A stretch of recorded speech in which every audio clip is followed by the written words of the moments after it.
കർത്താവിൽ ഏറ്റവും പ്രിയപ്പെട്ട സഹോദരങ്ങളെ, നമ്മൾ ഈ സമയത്ത് സൗഖ്യത്തിനായിട്ടും വിടുതലിനായിട്ടും നമ്മൾ വളരെ ആഗ്രഹിച്ച് നമ്മൾ പ്രാർത്ഥിക്കാൻ പോവാണ്. പ്രത്യേകിച്ച് ഈ നാളുകളിൽ നമുക്കൊരു ലോകത്തെ മുഴുവൻ ബാധിച്ചിരിക്കുന്നൊരു ഭയമാണ്. ഭയം എന്നത് ഒരുപക്ഷെ ചിലർക്ക് ഭയങ്കരമായിട്ട് കൂടിപ്പോയിട്ടുണ്ട്. പ്രത്യേകിച്ച് കോവിഡ് കാലം വന്നപ്പോൾ മരണഭയം എന്ന സംഭവം, ജോലിസ്ഥലത്ത് ഭയം, ഭാവി ഓർത്തുള്ള ഭയം, ജോലി നഷ്ടപ്പെടുന്നു, വിവാഹ പ്രശ്നങ്ങൾ വരുന്നു, മക്കൾക്കിടെ പഠിത്തത്തിൻ്റെ പ്രശ്നം വരുന്നു, പല കാര്യങ്ങളും പകുതിക്ക് നിർത്തിയിട്ടിരിക്കുന്നു, ഒന്നിനും തീരുമാനമില്ല.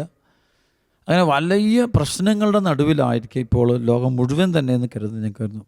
പ്രത്യേകിച്ച് നമ്മുടെ ഇന്ത്യയിൽ ഇപ്പോഴത്തെ അവസ്ഥ നമുക്കറിയാം. കോവിഡിൻ്റെ വലിയ പരിണിത ഫലങ്ങൾ ഇന്ത്യ വളരെയധികം അനുഭവിക്കുന്നു. ഇന്ത്യ മാത്രമല്ല, എല്ലാ രാജ്യങ്ങളും അതിൻ്റെ പല ബേസുകളിലൂടെ കടന്നു പോകുന്നു. ഇതെപ്പോഴാണ് ഇതിൻ്റെ ഒരു അന്ത്യമെന്ന് ആർക്കും പറയാൻ പറ്റുന്നില്ല.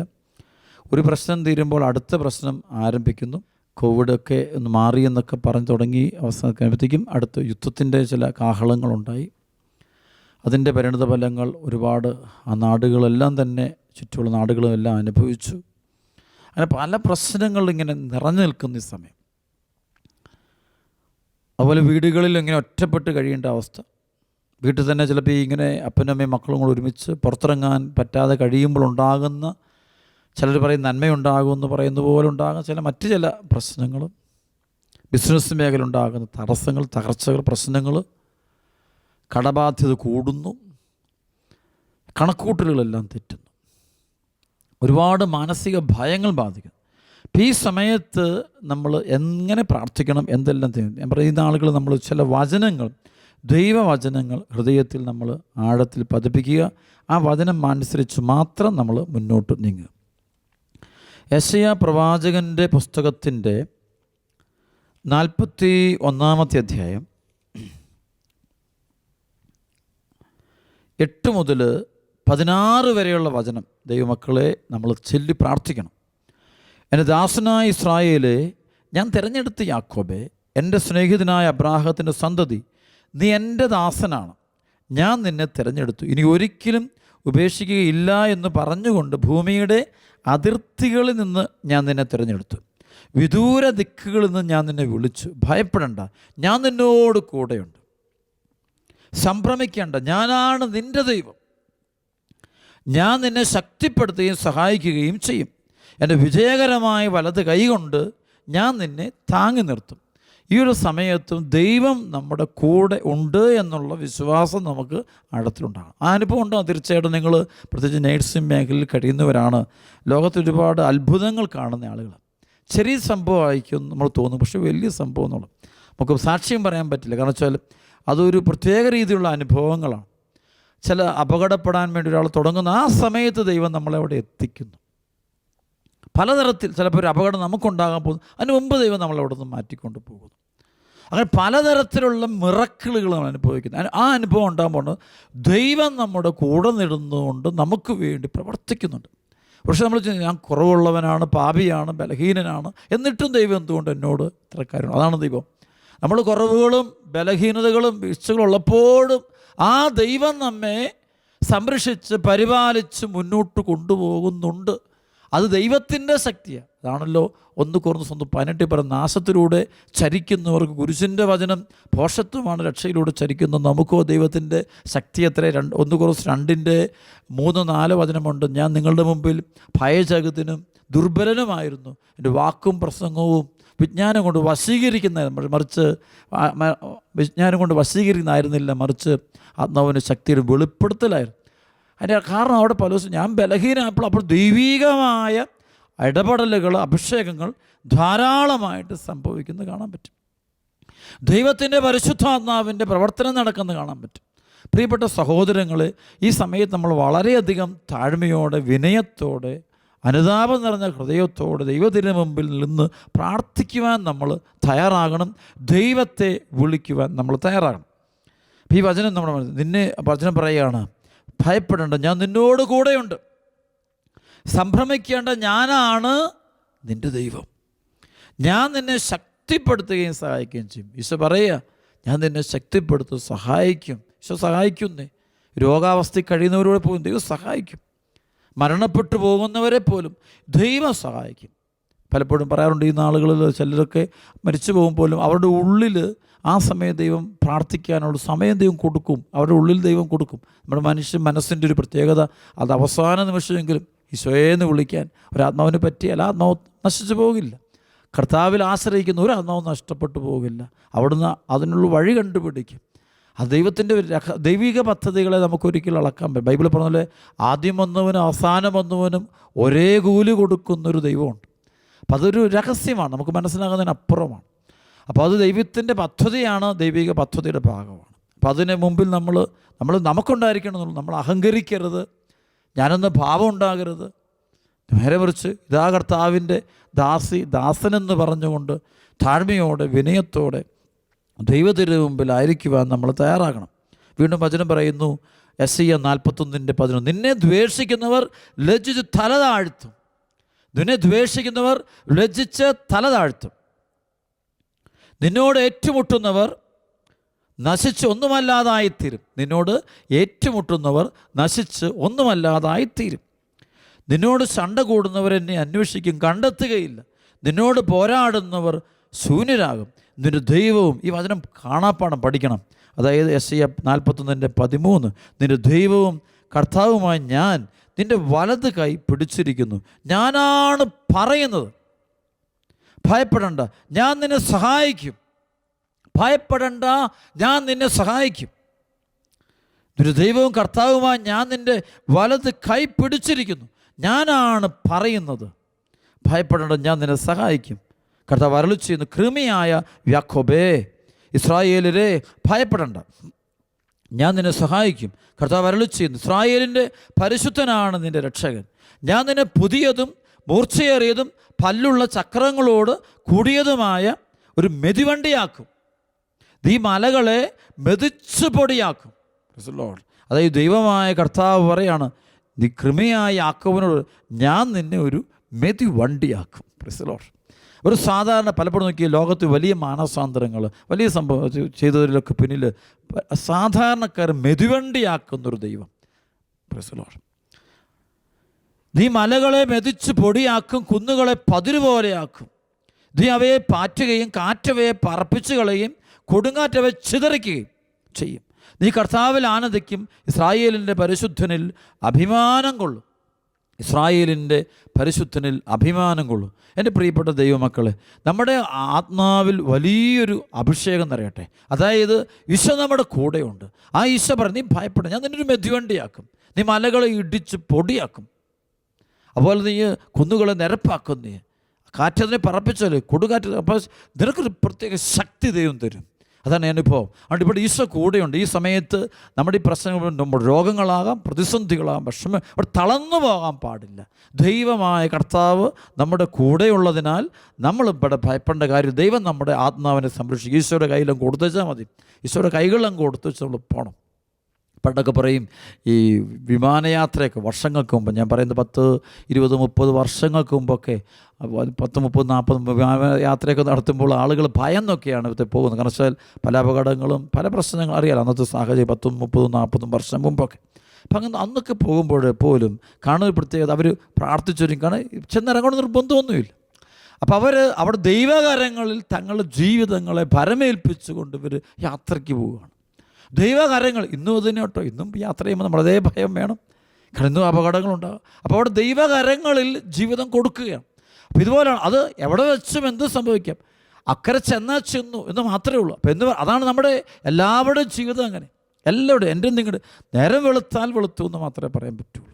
സന്ധ്യ ആയെങ്കിൽ സന്ധ്യയായി. വാഹനവുമായിട്ട് നമ്മൾ പുറത്തിറങ്ങി പോകുമ്പോൾ തിരിച്ച് വരണമെന്ന് യാതൊരു നിർബന്ധവുമില്ല. പക്ഷേ എപ്പോൾ പോകുമ്പോഴും ദൈവവിശ്വാസം കൊണ്ട് പോകണം. ഞങ്ങൾക്ക് പണ്ട് ഞാൻ ആദ്യകാലം, എൻ്റെ സെമിനാരി ജീവിതത്തിൻ്റെ ആദ്യകാലത്ത് സെമിനാരിയിൽ, അതായത് 1988, 89 തോന്നുന്നു. അപ്പോൾ ആ നാളുകൾ ഞങ്ങളൊരു ടൂർ പ്രോഗ്രാമിന് സെമിനാരീൻസിനെ കൊണ്ട് ഞങ്ങളുടെ റക്ടച്ചന് ഒരു യാത്രയ്ക്ക് പോവാം. അപ്പോൾ പറഞ്ഞു, നാളെയാണ് നിങ്ങൾ പോകുന്നത്. ഞങ്ങൾ 40-50 പേരുണ്ട്, ഞങ്ങളെല്ലാണ്ട് ഒരുമിച്ച് കൂടി പോവുകയാണ്. അപ്പോൾ ഒരു വണ്ടിയിൽ റെഡിയാക്കി. അപ്പോൾ തലേദിവസം ഞങ്ങളെല്ലാവരും കുമ്പസാരിക്കുന്നു, ചിലരൊക്കെ കുമ്പസാരിക്കുന്നു, പ്രാർത്ഥിക്കുന്നു. അപ്പോൾ എന്താണ്, കുമ്പസാരിച്ചൊരുങ്ങിയൊക്കെ പോകാവുള്ളൂ. യാത്രയ്ക്ക് പോകുമ്പോൾ കുമ്പസാരിച്ചൊരുങ്ങി പോകണം. കാരണം എപ്പോഴൊരു ഒരു ഒരു വിചാരം, മരണമെന്ന സത്യം അല്ലെങ്കിൽ മരണമെന്നൊരു വിളി എപ്പോൾ വേണമെങ്കിൽ എവിടെ വെച്ച് വേണം സംഭവിക്കും. കാരണം ജീവിതത്തിൽ അങ്ങനെ ഒത്തിരി സംഭവങ്ങൾ ഞങ്ങളുടെ അധികാരികൾക്കറിയാം. അപ്പോൾ അത് അന്ന് പോലും ഞങ്ങൾ പറയും, യാത്രയ്ക്ക് പോകുമ്പോൾ പ്രാർത്ഥിച്ചിട്ട് പോകാൻ പറയും. അതാണ് യാത്രയ്ക്ക് പ്രാർത്ഥിച്ചുകൊണ്ട് വണ്ടി എടുക്കുമ്പോൾ പ്രാർത്ഥിച്ചുകൊണ്ട് കയറ്റുമ്പോൾ അതിൻ്റെ രണ്ട് കാര്യം, അത് അപകടം ഉണ്ടാകാതിരിക്കുക എന്നുള്ളതല്ല, അപകടമുണ്ടായാൽ കർത്താവിൻ്റെ കുരിശിലൂടെയുള്ള രക്ഷ എനിക്ക് കിട്ടും എന്നുള്ള വിശ്വാസം. അപ്പോൾ അത് ആ ഒരു ഫെയ്ത്താണ് നമ്മളിപ്പോഴും നയിക്കുന്നത്. മനുഷ്യജീവിതം എന്നും എല്ലാ കാലവും നമ്മളാരും ഈ ഭൂമിയുടെ ഭാഗമൊന്നുമല്ല. കുറേ കാലം എല്ലാവരും ഉണ്ട് എന്ന് വെച്ചാൽ എല്ലാ കാലവും നമ്മളൊന്നും ഈ ഭൂമിയുടെ ഭാഗം, നമ്മളെല്ലാം നിർബന്ധമുള്ള ആൾക്കാരുമല്ല. നമ്മളില്ലെങ്കിൽ ലോകമില്ല എന്ന് നമ്മൾ ചിന്തിക്കുകയൊന്നും വേണ്ട. ദൈവം വഴി നടത്തും. ആ ഒരു ദൈവം അതും വഴി നടത്തലായിട്ട് എന്തു സംഭവിച്ചാലും, രോഗമായാലും മരണമായാലും തകർച്ചകളായാലും അതെല്ലാം ദൈവം വഴി നടത്തുന്ന വഴികളായിട്ട് ദൈവം മാറ്റിക്കൊള്ളും. ചില പൈശാചിക പീഡകൾ ഉൾപ്പെടെ ദൈവികമായ ദൈവം വഴി നടത്തുന്ന സംഭവങ്ങളായിട്ട് രൂപാന്തരപ്പെടും. അതുകൊണ്ട് പ്രിയപ്പെട്ട ദൈവമക്കളെ, അച്ഛന് പറയാനുള്ളതാണ്, നമ്മൾ ഈ സമയത്ത് നമ്മളെ മുഴുവനായും ദൈവകരങ്ങളിൽ സമർപ്പിച്ച് പ്രാർത്ഥിക്കണം. സങ്കീർത്തനം 55:22 പറഞ്ഞു, നിൻ്റെ ഭാരം കർത്താവിനെ ഏൽപ്പിക്കുക, അവിടുന്ന് നിന്നെ താങ്ങിക്കൊള്ളും, നീതിമാൻ കുലുങ്ങുവാൻ അവിടുന്ന് സമ്മതിക്കുകയില്ല. വീണ്ടും കാണാൻ പറ്റും സങ്കീർത്തനത്തിൻ്റെ 80-ാം അധ്യായത്തിൻ്റെ 1 മുതൽ, ഇസ്രായേലിൻ്റെ ഇടയനെ ആട്ടിൻ കൂട്ടത്തെ പോലെ ജോസഫിനെ നയിക്കുന്നവനെ ചെവിക്കൊള്ളണമേ, കെരൂബുകളിൽ മേൽ വസിക്കുന്നവനെ പ്രകാശിക്കണമേ, എഫ്രായിമിനും ബെഞ്ചമിനും മനാസയ്ക്കും അങ്ങയെ തന്നെ വെളിപ്പെടുത്തണമേ, ഉണർന്ന ശക്തിയോടെ ഞങ്ങൾ രക്ഷിക്കാൻ വരണമേ, ദൈവമേ ഞങ്ങളെ പുനരുദ്ധരിക്കണമേ, അങ്ങയുടെ മുഖം പ്രകാശിക്കുകയും ഞങ്ങൾ രക്ഷപ്പെടുകയും ചെയ്യട്ടെ. അപ്പോൾ അവിടെ പറയുന്നത് ദൈവകരങ്ങളിൽ മുഴുവൻ ചേർത്ത് വെച്ച് പോവുക, ദൈവം വഴി നടത്തുമെന്നുള്ളൊരു വിശ്വാസം നടക്കണം. കോവിഡോ അല്ലെങ്കിൽ കൊറോണയോ ഈ പീഡനമോ ഈ മരണമോ ഇതൊന്നും നമ്മളെ ബാധിക്കരുത്. ഇവിടെ മാനസികമായിട്ട് തളർത്തരുത്. നമ്മുടെ ജീവിതം ഇവിടെ ഒന്നുമില്ല. പൗലോസ് നമ്മുടെ പൗരത്വം സ്വർഗത്തിലാണ്. അതാണ് ക്രൈസ്തവൻ്റെ അതായത് ക്രൈസ്തവൻ്റെ സിറ്റിസൺഷിപ്പ്, പൗരത്വം സ്വർഗത്തിലാണ്. അതാണ് ഫിലിപ്പി ലേഖനം 3:19-20 പറയും, നമ്മുടെ പൗരത്വം സ്വർഗത്തിലാണ്, അവിടെ നിന്നും രക്ഷകനായ ഈശോയെ നമ്മൾ കാത്തിരിക്കുന്നു. അപ്പോൾ നമ്മുടെ പൗരത്വം സിറ്റിസൺഷിപ്പ് ഇസ് ഇൻ ഹെവൻ. അപ്പോൾ ആ ഒരു വലിയൊരു ബോധ്യം നമുക്കുണ്ട്. ഇവിടെ അല്ലെന്നുള്ള ഒരു ബോധ്യം. നമ്മുടെ ആടും വീട് ഇവിടെയല്ല. ഇതെല്ലാം ടെമ്പററി ലൈഫ് മാത്രം. ഒരു പ്രായം കടന്നു കഴിയുമ്പോൾ നമ്മളെല്ലാം മാറേണ്ടവരാണ്. ഇതിനാണ് ഫിലിപ്പി ലേഖനം 3-ാം അധ്യായത്തിൻ്റെ 12-13 വചനം പൗലോസ് പറയും, യേശുക്രിസ്തുവിനെ സ്വന്തമാക്കിയിരിക്കുന്നു, എനിക്ക് തന്നെ അതറിയില്ല, പക്ഷേ ഒരു കാര്യം ഞാൻ ചെയ്യുന്നുണ്ട്, എൻ്റെ പിന്നിലുള്ളവയെ വിസ്മരിച്ചിട്ട് മുമ്പിലുള്ളവയെ ലക്ഷ്യമാക്കി ഞാൻ ഓടുന്നു, യേശുക്രിസ്തുവിലൂടെ ദൈവത്തിൻ്റെ വിളിയാകുന്ന സമ്മാനത്തിന് വേണ്ടി ഞാൻ അഹോരാത്രം പരിശ്രമിക്കുന്നു. പൗലോസ് പറയാം. അപ്പോൾ ആ നിത്യതയെ ലക്ഷ്യമാക്കിക്കൊണ്ട് ഓടുകയും. തിമോത്തി ലേഖനത്തിൽ പറയും, ഞാൻ നന്നായി ഓടി, എൻ്റെ ഓട്ടം പൂർത്തിയാക്കി, എൻ്റെ വിശ്വാസം ഞാൻ സംരക്ഷിച്ചു, ആകയാൽ നീതിയുള്ളവനായ ദൈവം നീതിയുടെ കിരീടം തന്ന് എന്നെ അനുഗ്രഹിക്കുമെന്ന് പറഞ്ഞ് പ്രാർത്ഥിക്കുകയാണ്.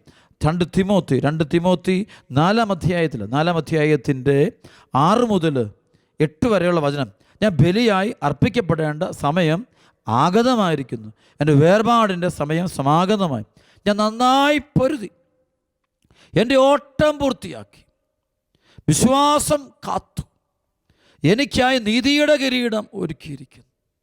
പൗലോസ് ഞാൻ നന്നായി ഓടി, എൻ്റെ ഓട്ടം പൂർത്തിയാക്കി. Praise the Lord. എൻ്റെ ഓട്ടം പൂർത്തിയാക്കി, വിശ്വാസം കാത്തു, എനിക്കായി നീതിയുടെ കിരീടം ഒരുക്കിയിരിക്കുന്നു. നീതിപൂർവ്വം വിധിക്കുന്ന കർത്താവ് ആ ദിവസം അതെനിക്ക് സമ്മാനിക്കും. എനിക്ക് മാത്രമല്ല, അവൻ്റെ ആഗമനത്തെ സ്നേഹപൂർവ്വം ഉറ്റുനോക്കിക്കൊണ്ടിരിക്കുന്ന എല്ലാവർക്കും. അപ്പോൾ പൗലോസ് പറയുക, തൻ്റെ ഓട്ടം സ്വർഗോന്മുഖമായ ഓട്ടമായിരുന്നു. ഒരിക്കലും അതിൽ നിന്ന് മാറിപ്പോയിട്ട് ദൈവത്തിൽ നിന്ന് അകന്നൊരു ചിന്തയോ വാക്കോ പ്രവൃത്തിയോ ഒരിക്കലും ഉണ്ടായിട്ടില്ല. ദൈവ പദ്ധതിയിലുള്ള ഓട്ടം, നിത്യതയെ ലക്ഷ്യമാക്കിയുള്ള ഓട്ടത്തിലായിരുന്നു. അപ്പോൾ ലക്ഷ്യം എപ്പോഴും സ്വർഗമായിരുന്നു. പ്രിയപ്പെട്ട ദൈവമക്കളെ, ഈ നാളുകളൊക്കെ നമ്മളൊക്കെ ഒരുപാട് ഈ ലോകത്തോടുള്ള സ്നേഹം കൂടി. മനുഷ്യന് അത് വേണം, ഇതുണ്ടെങ്കിൽ നീ മനുഷ്യനാകുള്ളൂ, നിനക്ക് ഇന്ന വസ്ത്രം ഉണ്ടെങ്കിൽ നിനക്കൊരു പേര് കിട്ടുള്ളൂ, നിനക്ക് ഇന്ന ജോലി ഉണ്ടെങ്കിൽ ഒരു പേര് കിട്ടും, ഇന്ന പോലത്തെ ഒരു വീടാണെങ്കിൽ പേര് കിട്ടും, നിന്നെ ഇന്ന ആളുകളൊക്കെ നിൻ്റെ കൂടെ വേണം. ഇതൊക്കെയാണ്. ഇതില്ലെങ്കിൽ ജീവിതം തീർന്നു. ജോലി, വിദ്യാഭ്യാസം ഒക്കെ അമിതമായ പ്രാധാന്യം കൊടുക്കുന്നൊരു കാലഘട്ടം. ജോലി, വിദ്യാഭ്യാസം, പണം, പേര്, പ്രശസ്തി, വീട്, വാഹനം, ഒരു സോഷ്യൽ സ്റ്റാറ്റസ്, ഇതിനൊന്നിനും ഒരു അർത്ഥമില്ലാത്ത ഒന്നാണെന്ന് ദൈവം നമ്മെ പഠിപ്പിക്കുന്ന ചില ഇതിനപ്പുറം നമ്മൾ ഒന്ന് പറന്നുയരണം, നമ്മുടെ മനസ്സൊക്കെ ഒന്ന് വിടണം. പക്ഷേ എളുപ്പമാണെന്ന് വെച്ചാൽ അത് അവിടെയാണ് പരിശുദ്ധാത്മാവിൻ്റെ കൃപ. ഇന്നത്തെ ദിവസം നമ്മൾ പരിശുദ്ധാത്മ അഭിഷേകത്തിനായിട്ട് ദാഹിച്ച് പ്രാർത്ഥിക്കുമ്പോൾ ശരിക്കും പരിശുദ്ധാത്മാവ് നമ്മളിൽ നിറയുമ്പോൾ നമ്മളിലുണ്ടാകുന്ന ഏറ്റവും വലിയ മാറ്റം ഇതാണ്. നമ്മളുണ്ടാകുന്ന ഏറ്റവും വലിയ ചേഞ്ച് ഇതാണ്. നമ്മൾ ദൈവത്തിലേക്ക് ഉയരുകയാണ്, ദൈവകരങ്ങളിലേക്ക് ഉയരുക, ദൈവത്തെ മുറുകെ പിടിക്കുന്നൊരു അനുഭവമായിട്ട് മാറുക. അപ്പോൾ നിത്യതയെ ലക്ഷ്യമാക്കിക്കൊണ്ടുള്ള ഒരു ജീവിതമാണ് വേണ്ടത്. അല്ലാതെ ഇന്നല്ലേ നാളെ നമുക്ക് ഇത് നഷ്ടപ്പെടുന്ന ഒന്നിനെ നമ്മൾ അമിതമായി സ്നേഹിക്കുന്നത്. എന്തുകൊണ്ടാണ് നമുക്ക് ദുഃഖം കൂടുതൽ? പലതും നമുക്ക് നഷ്ടപ്പെടുമ്പോൾ, പല ആളുകൾ നഷ്ടപ്പെടുമ്പോൾ, ജോലി നഷ്ടപ്പെടുമ്പോൾ, അല്ലെങ്കിൽ സ്ഥാനമാനം നഷ്ടപ്പെടുമ്പോൾ, നമ്മളായിരിക്കുന്ന പലതും നഷ്ടപ്പെടും. കാരണം അതിനോടെല്ലാം നമുക്കൊരു അമിതമായൊരു ബന്ധമുള്ളത് കൊണ്ടാണ് നമുക്കത് സങ്കടം. ഈശോയോടല്ല അമിതമായ ബന്ധം. ഈശോയോടാണ് അമിതമായ ബന്ധമെങ്കിൽ ഈ ഭൂമിയിൽ നമുക്ക് എന്ത് നഷ്ടപ്പെട്ടാലും അത് നമ്മളെ ബാധിക്കുന്നില്ല. ആരെ നഷ്ടപ്പെട്ടാലും അതിൽ ഏത് തസ്തിക നഷ്ടപ്പെട്ടാലും നമ്മളെ ബാധിക്കുന്നില്ല. മരണം വന്നാൽ, കാരണം വെച്ചാൽ ഈശോയോടാണ് കൂടുതൽ അടുപ്പമെങ്കിൽ നമ്മളിതൊന്നും, പക്ഷേ ഈശോയോടുള്ള ബന്ധം കുറവാണെങ്കിൽ, ഇതിനോടാണ് അടുപ്പെങ്കിൽ എന്ത് നഷ്ടപ്പെട്ട, നല്ല ഭക്ഷണം കിട്ടിയില്ല, അല്ല നല്ല വസ്ത്രം കിട്ടിയില്ല, അല്ല ഈ ദിവസങ്ങളിൽ പല പ്രശ്നമുണ്ടായി, അതെല്ലാം നമ്മൾ ദുഃഖമായിട്ട് നിരാശയായിട്ട്, നേരെ മറിച്ച് ഇതിനെ പോസിറ്റീവായിട്ട് എടുക്കാൻ പറ്റണം. ഒരു മരണം വരുമ്പോൾ ദൈവമേ എന്ന് വിളിച്ച് നന്ദി പറയും, കർത്താവേ അങ്ങ് എന്നെ അങ്ങയുടെ പക്കലേക്ക് കൂട്ടിക്കൊണ്ടുവരാൻ ഇത് കാരണമാക്കിയിരിക്കുന്നു, അങ്ങയുടെ ഭവനത്തിലേക്ക് കൂട്ടിക്കൊണ്ടുവരാൻ. നേരെ ഒരാൾ രോഗം പ്രിയപ്പെട്ട നമ്മൾ സഹായിക്കും എല്ലായിടത്തും. അതിൻ്റെ പേര് ദൈവത്തിനൊരു പദ്ധതി. എപ്പോഴും നമ്മൾ കാണേണ്ടത് ജെറമിയ 29:11, എനിക്ക് നിന്നെക്കുറിച്ചൊരു പദ്ധതിയുണ്ട്, അത് നിന്റെ നാശത്തിനുള്ള പദ്ധതിയല്ല, ക്ഷേമത്തിനുള്ള പദ്ധതിയാണ്, ശുഭമായ ഭാവിയും പ്രത്യാശയും തരുന്ന പദ്ധതി. എനിക്ക് നിന്നെക്കുറിച്ചൊരു പദ്ധതിയുണ്ട്, അത് നാശത്തിനുള്ള പദ്ധതിയല്ല, ക്ഷേമത്തിനുള്ള പദ്ധതിയാണ്, ശുഭമായ ഭാവിയും പ്രത്യാശയും തരുന്നൊരു പദ്ധതി. അപ്പോൾ ദൈവത്തിനൊരു പദ്ധതിയുണ്ട്. ആ പദ്ധതിയിൽ ദൈവം കൊണ്ടുപോകുന്നതായിട്ടേ ചരിത്രത്തെ കാണാവുള്ളൂ.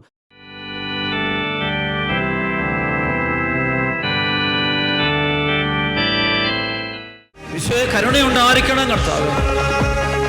യൂദാസിന്റെ സ്വഭാവമുള്ള എല്ലാ മക്കളെ സമർപ്പിക്കുന്ന ഈശോ, വഞ്ചനയുടെ, ചതിയുടെ, നുണപറയച്ചലിന്റെ ദുഷ്ടാരൂപികളാൽ നിറഞ്ഞ ഹൃദയങ്ങളെ, നാവുകളെ കർത്താവേ നിന്റെ മുന്നിൽ സമർപ്പിക്കുന്ന കർത്താവേ, അവരെ ബന്ധിക്കണേ, വിലക്കണേ പ്രാർത്ഥിക്കണം കർത്താവേ. ഒറ്റ വിളിച്ചോയേ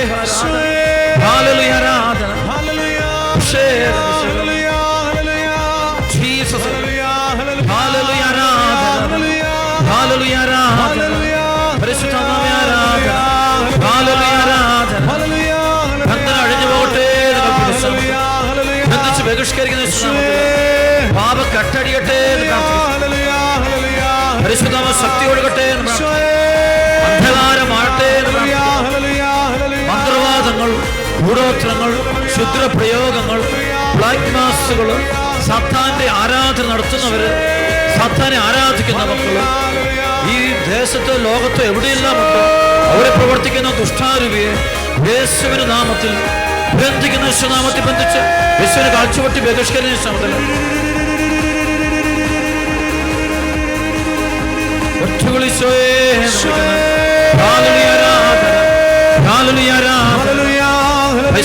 ബന്ധനം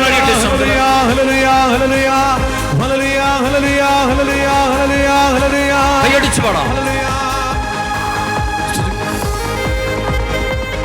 കൈയടിച്ച് പാടി ഈശോയെ ബന്ധനടിക്കണമേ, പടവറയിൽ മോചനം, പാപരോഗ പൈശാചം.